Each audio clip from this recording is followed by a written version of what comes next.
Life, it comes at us like a train with all its ups and downs, its pains and its joys.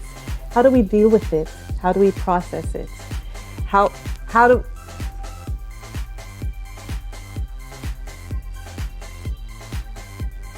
what we learn from life and especially what we teach life back in return makes all of the difference. Welcome to Life Talks.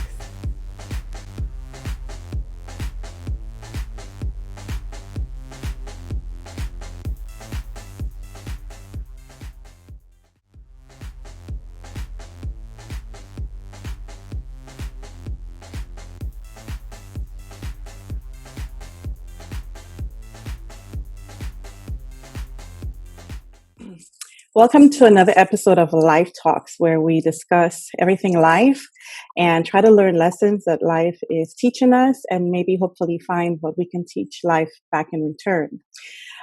I have begun a series dealing with this COVID-19 that is pretty much assaulting not just the US, but all nations right now. And so we decided to start a series trying to help people cope with their mental health, physical, spiritual, just try to find some coping mechanisms and also bring information from the experts. I am extremely happy to welcome my next expert to the show, and you'll see why. But let me just share a little bit about this incredible woman. Her name is Dr. Aisha Thomas. She completed her Bachelor's of Science in Biology, magna cum laude at Andrews University Extension Campus in Trinidad. She went back home to St. Lucia to pursue medicine at Spartan Health Sciences University, where she graduated with her MD in 2005. From 2005 to 2008, she completed her residency in internal medicine in Detroit at Wayne State University. Having decided to specialize in infectious disease, she then moved to South Carolina's Medical University to complete her 2-year fellowship in 2008. Over the next 3 years, she worked in private practice with a group in Baltimore at several local area teaching hospitals. Since 2013, she has settled with her boys in Sebastian, Florida, where she practices infectious disease and wound care at Sebastian ID Wound Care. She has worked for several years with the nonprofit Project Response that provides care to STD/HIV patients and works closely with the health department. She enjoys singing and painting in her free time. So I would like to welcome my friend and sister. I know her as Kwame, but it's Dr. Aisha Thomas. And I'll give the backstory here. So Kwame and I we grew up together in St. Lucia, singing and enjoying time with our faith and our families, and we're sisters. And so I am really, really excited. I'm really proud of you. I'm excited that you are here in this capacity, and just because we need you. We really need to hear your voice. And so it's also a privilege, and I'm really humbled that you said yes. I know you're extremely busy, but I believe that you believe that this is important just as I do. So thank you, and welcome to Life Talks. Absolutely. And Thank you so much. It's not going to be the only time. I'm giving you the heads up Right. from now. I got it. So let's go right in, because this is people have questions, right? Of course. People have questions. And you do have a show with another one of your colleagues, and we will put that information so that individuals who want to stay abreast on what's happening can continue to follow you after this show. So COVID-19, what is it? And what is this behavior of it that's just confounding scientists, doctors, and just, it seems like it just keeps baffling us. When we think we know it shows something else. So can you shed some light on COVID-19? All right. Hey, Toya, childhood friend. It's great to be here. And of course, informing your audience. And it's super important at this time. So for me, I think about it and I say, what? did you think we'll head into 2020 and be dealing with a pandemic? Didn't you head into 2020 saying it's going to be an awesome year, like I did? Right.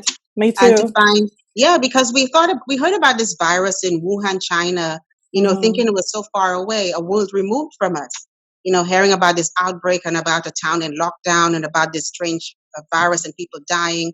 But it didn't seem to affect us until it really hit home. When it really hit home, and in March, really started to, you know, really go for the population. And now we have 13,000 deaths on our soil in the United States. Isn't that incredible? That is incredible. Yeah, and you asked me about this virus, and knowing that coronaviruses, so COVID is really just standing for coronavirus disease 2019, so COVID-19. Oh, So it's okay. really the virus that causes us the disease. So the illness is called COVID, and Okay. the actual agent is SARS-CoV-2, which is a coronavirus. Now, we Okay. all heard about SARS-1, which was a previous epidemic where we found that a virus, it sort of jumped from species. It went from animals to humans. Mm-hmm. When that happens and we haven't seen that virus before, we don't have any immunity. So, Is that why it's called a novel? yes, it's called Okay. novel because it's novel to humans. We've never seen this virus. Got There it. are several coronaviruses that caused the common cold, for example. But this one, it's novel because we've never seen it before. And the other thing is it's quite virulent. So I'll mention something like the R naught, which means how infectious is the virus. So in generally speaking, they found it to be an R naught of 3, meaning that one person could spread it to 3 other people. So you can see Okay. how that can become exponential. Right. Because I give it to my 3 family members, who give it to the 3 kids at school, who give it to the 3 other. Right. So this means it can exponentially increase. So the dangerous thing about the virus is it's also virulent, other than being quite infectious. Mm-hmm. And so it has a tendency to infect the respiratory tract, the GI tract, which has certain receptors that the virus can attach to. Got it. So it tends to have a predilection to cause a bad pneumonia. So this virus is dangerous because it's infectious. Obviously, if you have a bad pneumonia, you can't breathe, you can die. Mm-hmm. It has quite a severe mortality. So it's been around 3% mortality, Mm-hmm. meaning that out of every 100 people who get the virus, 3 can die. So, that's significant because, of course, you hear the coronavirus task force talking about, trying to predict how many Americans could die from the virus. It's as high as at one point 200,000, Wow. 100,000. And so we're up to 13,000 now. And when we're in the thick of things, we're still heading into it. Many states have not gotten to their peak. We know that New York is suffering their peak at this time.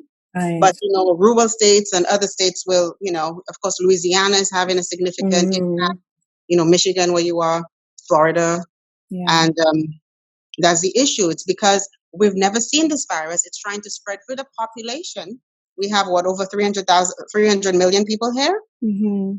So, how many people have we tested yet? I know we tested over 1 million. Yeah. So that's still a fraction of the population. And that's just those who come for testing and those states that have testing available. Exactly, because when they So say the numbers are confirmed not cases, really showing what's really going yeah, on. you're getting it because the Yeah. Johns Hopkins Institute releases daily updates on the virus, but it's Mm-hmm. really confirmed cases. So if you died at home or if you never came in for a test, we wouldn't count you in the mortality rate. We wouldn't count you necessarily in the actual positives. So the numbers, yes, have that limitation, and that's worldwide. Because we think there's been, let's say, an underreporting in China, for example, Right. actually how many cases there were, actually how many deaths. And so you do have to take that with that grain of salt. Wow. So it's daunting. It really is. Mm. So okay, let's just go back a couple of steps where, as far as your specialty, infectious diseases, right? This Sure. will fall within that category. Oh, yes. Okay. So you are there. We have doctors of different specialties, but Right. you specialize in seeing what's going on the inside, Mm. and how it behaves, how it manifests itself. it's what it likes, Oh yeah, right? you could What say it that, doesn't like, right? right? And risks. And the risk for that. So with that, with those lens, share with us what the virus likes right now. Okay, Why we can't get control of it? What is it that it right. likes that we are either given it or we don't know how to block? That's a good, interesting way to put it, Toya. But really, yes, I mean, I get what you're saying.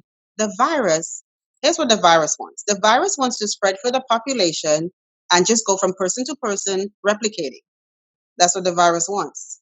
And it wants to do so until it gets to a steady state. You A know, we steady talk about state. when we get to herd immunity, meaning when enough people are infected. So Uh-huh. let's say I have it, and you know I can spread it to three other people. Uh-huh. When enough people have it, then you've already had it. I can't spread it to you. You've had it already. I can't spread it to you. I might spread it to you, but someone else has already had it. So you'll see it start to level off at that point. So So in that's the terms of what block. the virus wants to replicate, it wants to spread. Got it. But there's certain risk factors that make it more easier to spread from person to person, or make it more likely for you to have a bad outcome. Hmm. Hmm. So I guess we could talk about those factors. Yeah, factors like what? Yeah, let's go So right into it. yeah, so we we've been talking a lot about the about immunocompromised people and older people as being at risk. So I guess I can mention a few of the risks, things like diabetes, heart disease, lung disease, including COPD, asthma, chronic smoking, chronic alcoholism, liver disease, people on dialysis, HIV patients. So the list goes on and on. And also older people. Hmm. What is the common thread there is the immune system or immunosenescence, where the immune system is not able to function adequately to make antibodies to neutralize the virus. So that's how you'll recover. If a virus infects you, what your body will do is see this virus and say, okay, you're a foreign enemy. Let me prepare let me get some guns out and let me shoot at Hmm. you with those Right. immunoglobulins, for example, which is one part of the immune system. But if your immune system is not working well because you're older or because it's compromised by those things I mentioned, you will not be able to make those antibodies. So the virus will sort of hijack and overtake your cells, because the interesting thing about this virus, that's what it does. It's a retrovirus. It gets inside of your cells, it takes the machinery on to make itself, and it destroys the cell in the process. Hmm. It's replicating in your system. You never make antibodies, and you may or may not make antibodies, and that's a higher risk for mortality in those people. So that's why Yeah. they keep looking for predisposing conditions. And unfortunately, I'm seeing something that's rather Mhm. sad for me, seeing that African Americans, minorities, even Hispanics Yes. are Yes. found to be at higher risk of because initially, did you hear sort of like the little urban legend or little myth that melanin is protective and so on? Yeah. So here we find that truly, what's more significant is your risk factors, and unfortunately, we find that a lot of minorities are in essential jobs, which is they're in service industries or Right. in sanitation, and Hmm. some are in healthcare, and also there's quite a bit of, unfortunately, obesity. The other risk factors of diabetes and poor nutrition, because it all goes along with even poverty and those other things. So Exactly. that's a sad thing to see. But along with many other illnesses, that seems to be another issue or risk Right. factor. And I'm Uh-huh. glad you brought it up because I was going to then ask you about it because that's what's breaking in the news now. Right. The conversation about minorities, African Americans, and how those numbers are so high. I Yep. mean, in Detroit, it's Hmm. just in the Flint area, it's just it's crazy. And what we've been seeing is exactly that.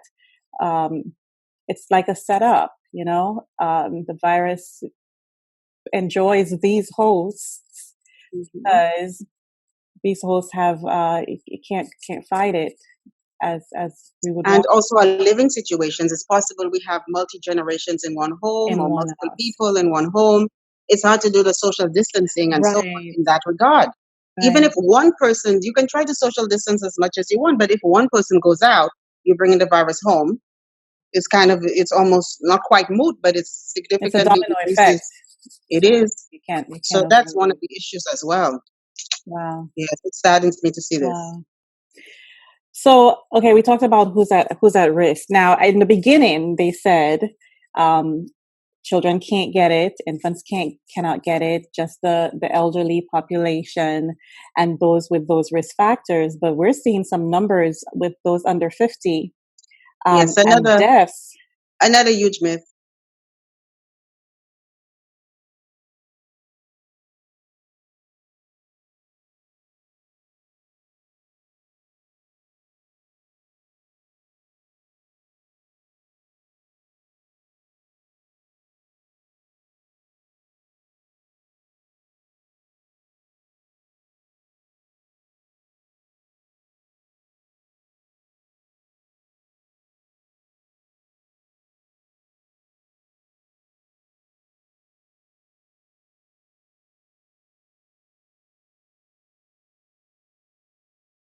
So what's been big now is about asymptomatic spread, meaning you have a ton load of virus in you, you don't feel sick, but yet you're giving it to other people. Mm-hmm. That is huge in kids. Why do you think the schools have been closed? Right. They've known about this, and that's why schools have been closed, because kids are always known to be to be vectors. You know how the kids just give you their colds and coughs? They love us, And it mutates, it mutates right? into like super bugs with the kids. So Yeah. we've known about this, and that's why schools are closed right now. Less vector to spread it to grandpa, grandma. Although it's sad Right. when the kids aren't at school. Who's going to take care of them? Grandma and grandpa. Right. You know. At the same time, with the social distancing, hopefully with a couple of weeks under your belt of this, you've decreased the risk significantly. I So guess no, that. that's a fallacy. Kids get it. They get it at a very high rate. However, because their immune systems are generally strong, you find that they're able to fight the virus, make antibodies, and recover. Mm. Sometimes without even us batting an eye or knowing that's the case. So then my question to you, which is a tricky one then, the asymptomatic individuals, Right. let's say you're asymptomatic and you just moseying along, I'm fine, I'm fine, I'm fine. It seems like that is the more dangerous um, area to be, because you could pass it on to the three and not even realize it. So is that why Sneaky. our numbers are just not Absolutely. It's a real? sneaky virus, and it's also very infectious. Did you see Wuhan, China? Did you see them spraying the streets and locking down people Yeah. for months? So, I mean, realistically, I think they're not about to break the news in a dramatic way, but we're in for a while. You can study Okay. previous pandemics. They've been around for a year or two before if you don't have a cure, you don't have a vaccine, what does the virus want to do? It wants to infect people who have not been infected. So Okay. as long as people have not seen the virus or a variant of it in a vaccine, we remain at risk. And we're told the vaccine is about 18 months out, as At far as what least, I saw, at least. at least. That is, I don't even want to use the word. Okay, so now, all right. So let's say I'm infected, right? Or I have Right, symptoms, and the symptoms vary. There's like a right, long list of possible symptoms. So sure.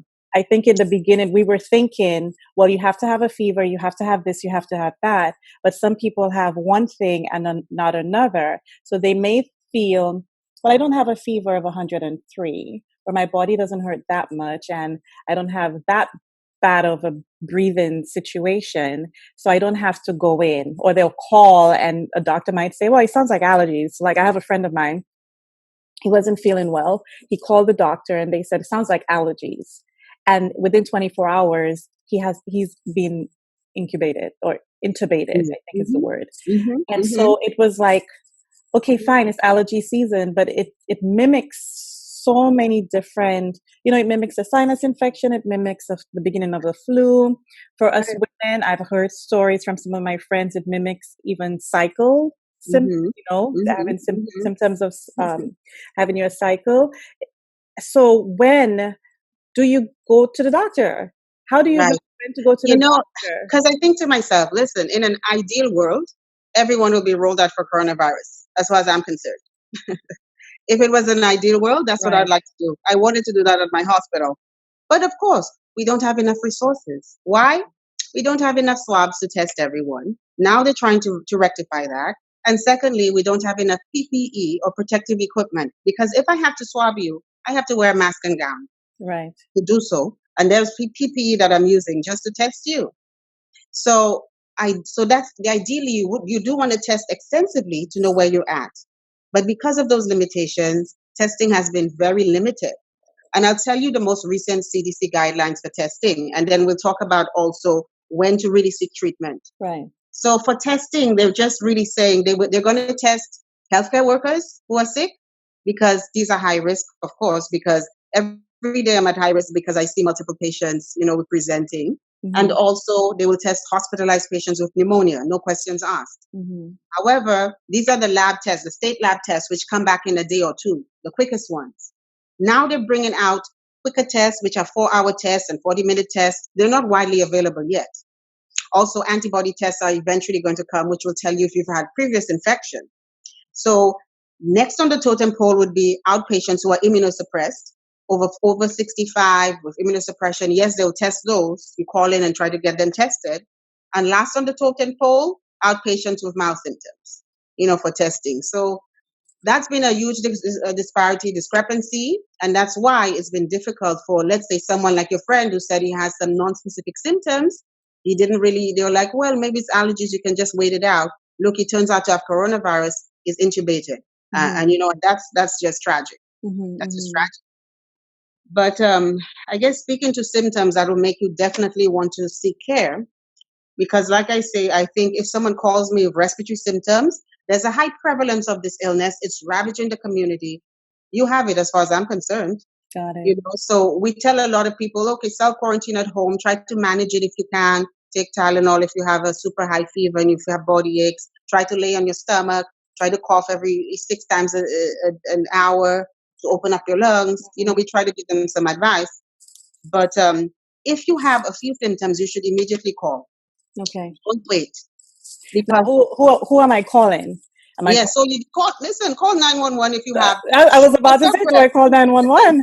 You know what? I would say call 911 if you have shortness of breath, where you cannot catch your breath, you cannot even speak in a full sentence. 911. Okay. If you feel confused, like you're passing out, 911. Okay. If you notice your lips are blue, your fingernails are blue, you're hypoxic. Call 911.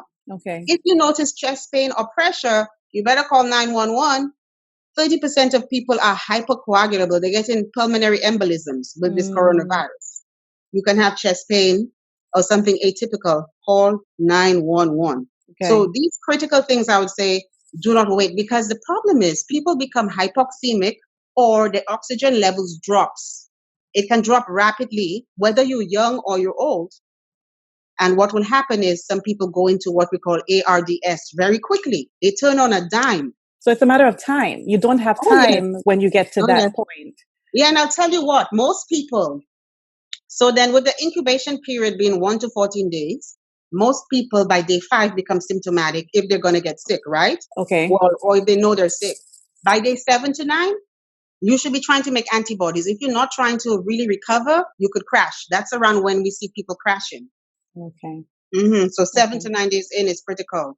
Okay. So at the critical place that we are in right now as communities and towns and so forth, is it safe to say it's better be safe than sorry? If you're feeling some kinds of symptoms, call the hospital, call the doctor, just to be safe. It's better to call. Yes, it's okay. better to call, because I'll tell you what, that's sad. Even in my community, which is a smaller community, people have been told so much to stay home and ride it out, stay home and ride it out. We're finding people coming in extremis. They're coming in with respiratory failure. They're coming in already to a point, a couple of them have died. They had to code them, intubate them, try to resuscitate them, and they don't do well. So I feel like it's a balance. Yes, okay, you will overwhelm the healthcare system if you really just have a minor sniffle and you're okay and you're younger and you can ride it out. But if you have risk factors and you're concerned, it's always better to call. You can call your physician. There's usually a COVID hotline for most states for you to call in. That's 24 hours a day. If you don't feel it's a 911 emergency. But if you have any of those symptoms I mentioned that I call life-threatening, 911. come in, yeah, because I think that's part of it. Of course, we see the news and everything, and we see how the healthcare systems and the hospitals are so overwhelmed, and so some people might not want to, and there's a fear too. We'll hear, why do I go to the hospital when that's where it's ground zero. Some people Hmm. go to the hospital and come out sicker than they went in, or they go in with mild symptoms and they never come out. So there's a lot of fear around it. But I hear you saying, be safe and call. I would. Okay. I mean, every country has a different take on things, and I mean, it's nice to see different countries take on it. Germany has a pretty low mortality rate, less than 2%, but Hmm. they do house calls on their patients. They Oh, go in, you positive, you call, they go in and check on you once a day, make sure you're stable, make sure you're okay. If you start to look bad, whisk you in. oh, So okay. every country, Australia is focusing on mental health. That's one of their things. That social isolation makes people stressed, makes them drink, Yeah. and so on. For us, we're just trying to get a handle on things. We're just trying to have enough supplies, PPE for healthcare workers. Because I tell you what, I've had to have the same mask for a week. I was going to ask Um, you about you that. know. Oh yes, oh yes. There's an absolute shortage. Well, we've seen volunteers have brought in homemade masks. I have some masks I personally wash because I walk in, I just drop stuff in my laundry. That's how I come in. I Hmm. come in from my garage into my laundry, take my scrubs off. My shoes are off there, Lysol. Hmm. And you try to limit the exposure to your family. Right. Most healthcare workers have to social distance from their own family. Yeah. That's a whole other conversation. It is. It Oh, is. okay. So now let's move into this. We have it, right? Somebody has it. Okay. What drugs are available, if any? Because again, the reason why I'm really trying to ask these questions is because there's so much news out there saying so many different things, and you guys are the ones who know exactly what the real deal is. Do we have a Yeah. drug that will treat or cure COVID-19 right now? Unfortunately, no. Okay. However, there are compounds that have been studied. As what happens is a new disease comes out. You look in your previous arsenal of all your drugs, all your antivirals, and you start testing it against the virus immediately in Got it. vitro on a plate. What could be active? What could be active? You check, you check, you check. You look at the pathophysiology, you look at the cell replication, and you try to think of mechanisms or pharmacology that might come into play there. So of course, we all heard about the hydroxychloroquine and the chloroquine because President Trump trumped it and said, President Trump, yes, he trumped it and said that here we have a treatment. The FDA quickly, was able to say, all right, it's approved. Although we see the CDC has sort of not quite recanted, but they're not given that same support. Okay. From me on the ground, we found that possibly early on you could have some benefit. But if a patient is in cytokine storm, a patient has already turned that corner. I mean, we try multiple things on that patient. We've tried antiparasitics. We've tried HIV drugs. We've tried direct antivirals. We've tried, even convalescent plasma, which is one of my favorites because you get plasma from a patient who's been infected and recovered, and you give that to a patient who's actively suffering with viremia in the hopes it will neutralize those viruses. So that one, for me, that's really an old treatment back from the 1800s. We had to revive that, girl. Mm, But that one is one of my favorites. We have direct antivirals which are being studied in different compassionate use trials, and there are multiple open trials at the moment. But to say definitively that we have a cure for the virus, it's an unfortunate no. okay. And we need facts. So I appreciate your honesty, because Mhm. you don't want to you don't want to raise up some kind of hope and then it crashes. Because I think I saw on one of the shows that you did that that particular drug has some really intense side Oh effects. yes. Oh yes. Um, Certainly. Because okay. there was a small study that put together azithromycin and hydroxychloroquine in a small group of patients. But we've Hmm. had patients die of arrhythmias on that combination. We've had patients get worse. So you have to always, go with the risk and benefits and what someone can tolerate at the time. Okay. And what looks good on a test tube does not necessarily work in vivo in a live human. So Got it. there's so many things to take, and put together. I mean, kudos to the scientists for looking. The president, I believe, was trying to give some hope. Just trying to say we can think of something to help. But in reality, we just have to really know the facts, like you Right. said. Right. So Thank you. prevention is truly better than cure in this case. Okay. And to actually lead into the next question. So then how do we flatten the curve? How do we protect each other? How do we protect ourselves Yes. sooner than I later? think of this curve with sort of I guess my lens, because epidemiology wise, in things that I've studied, that what the virus wants to do is infect, like I said, infect people until it's happy, in terms of the saturation for the virus. That's the virus's agenda.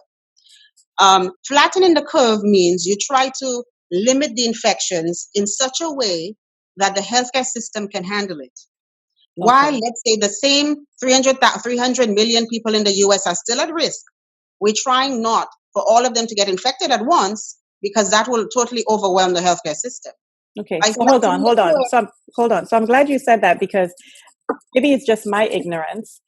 I thought, and I'll just be really candid, when you see the curve, you're thinking, let's flatten the curve to get to the point where, I guess for me, I was thinking, okay, flatten the curve so where it's gone. But you're saying flattening the curve means that we want to get it to a manageable place. that's it. You Okay. got it. All right. So it's really, if you take a ball or a piece of plasticine or something, and it's the same volume. You're just trying to flatten it to fit through a system. But it's Got the it. same number of people at risk, regardless. Beautiful way You of see what I'm saying it. saying? Yes. So you may just extend the period of time. Instead of everyone crashing the system, it's going to be a trickle instead of a huge deluge. Okay.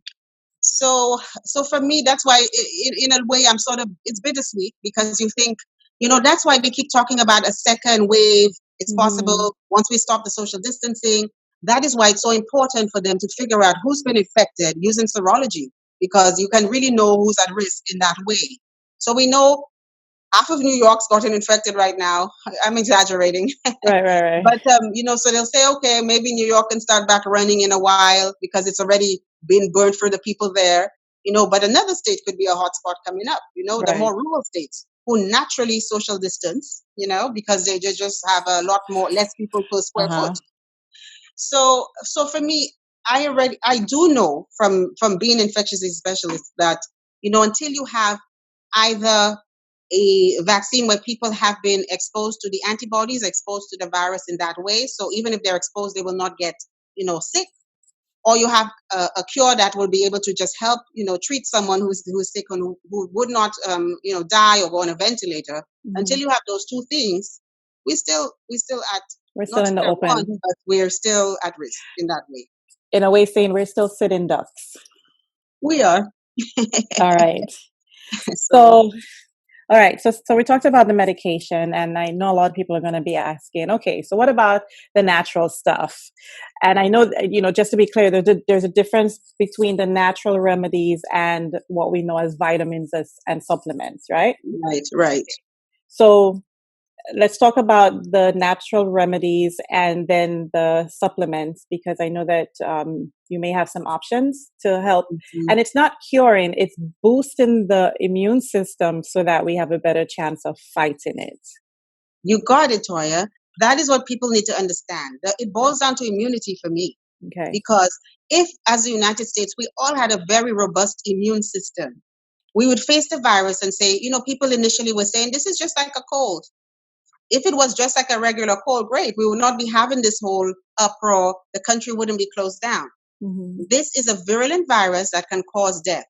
As I said, 3 out of every 100 people could.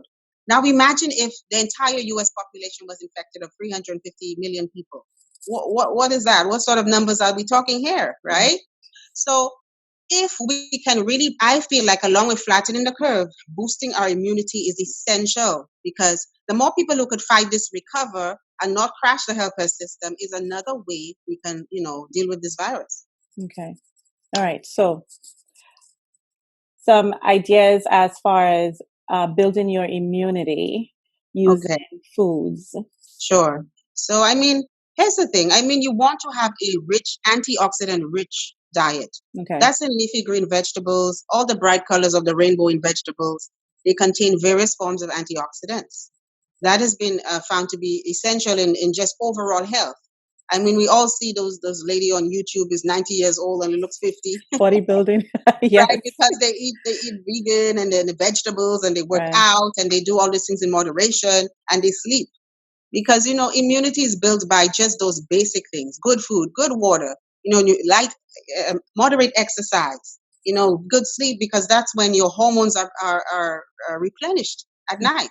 That is when your cells replenish at night. That's when they get rid of waste. So without sleep, that's a huge factor.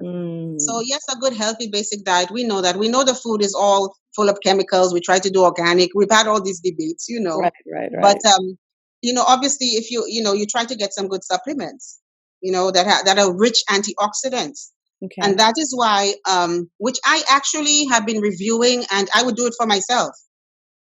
Vitamin C, we've long noted to be a very good antioxidant. Vitamin E, vitamin D. These deficiencies are known to cause people with chronic health illnesses to be at more risk to worsen. There's also a plant flavonoid like quercetin. This plant flavonoid is very good as an antioxidant, and it also helps aging cells. And the aging cells are a problem because they cannot make any They antibodies, can't. They they cannot fight. So okay. that's why that's another one. Melatonin, we say go ahead and do that. Why? Because you might get some good sleep. That'll help you to boost up your immune system. Mm. That's something I would probably say might be reasonable, as well as zinc. You Zinc, I have like. mentioned zinc, yes. Now I've been trying to suck on those zinc lozenges. Oh Lord, they don't taste the best, but for the good of the body, Yeah. you can take zinc supplements, maybe 75 micrograms a day, milligrams a day, or Hmm. suck on lozenges. Because the thing about zinc, it's a potent viral. It prevents viral replication. It's potent Okay. enough, so it'll sort of help stop the virus from spreading. So that's why they do recommend, if you can suck on zinc lozenges or take zinc.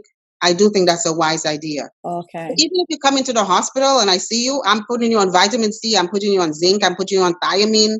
We put you on some IV vitamins right there, because the least it can do is boost up your immune system when you need Right. it most. Because Wow. some people are chronically malnourished.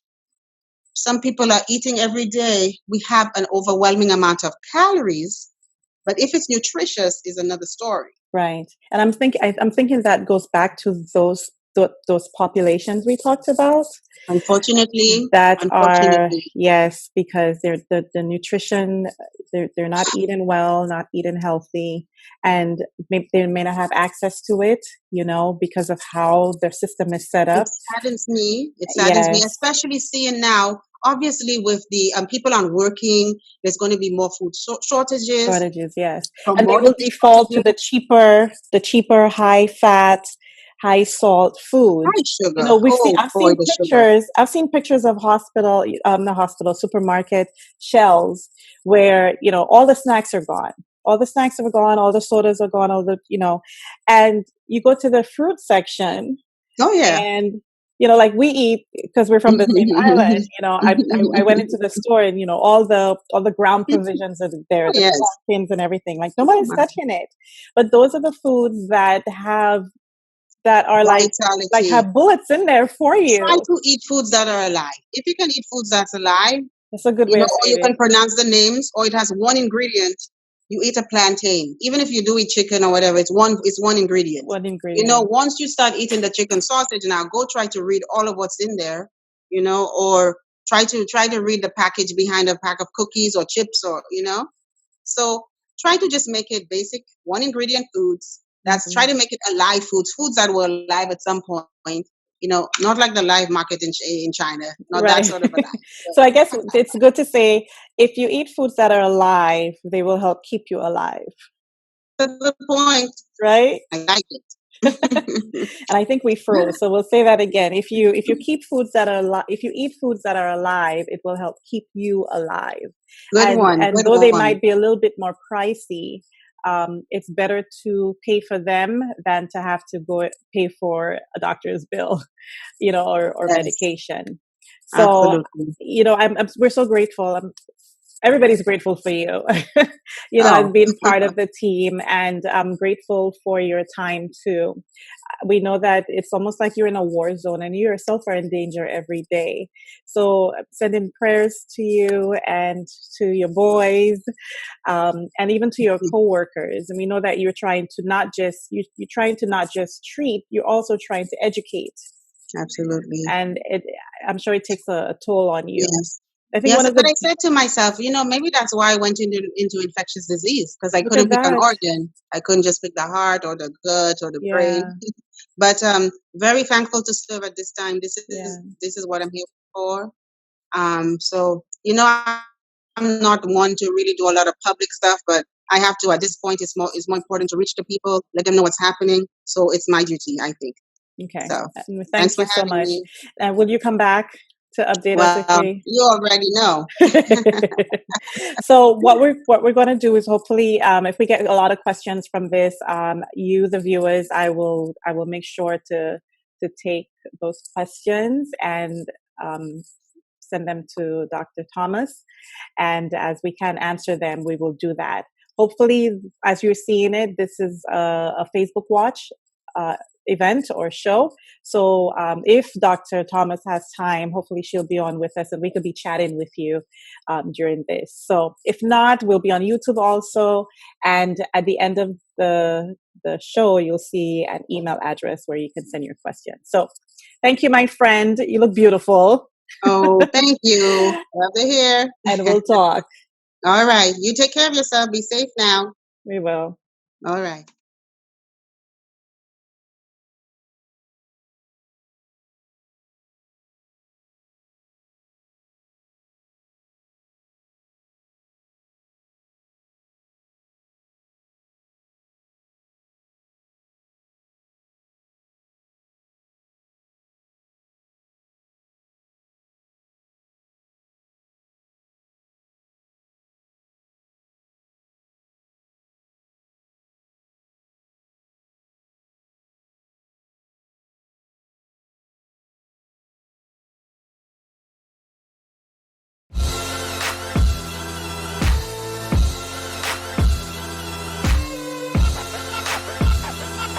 Thank you for joining us on another episode of Life Talks. I hope that you were inspired and that you have felt a rejuvenation in your life. And I hope that what you are saying right now is that the answer that you are given to what life has thrown at you is that I am still here. Email us with your Life Talk ideas at mylifetalkstv@gmail.com. See you next time. Bye.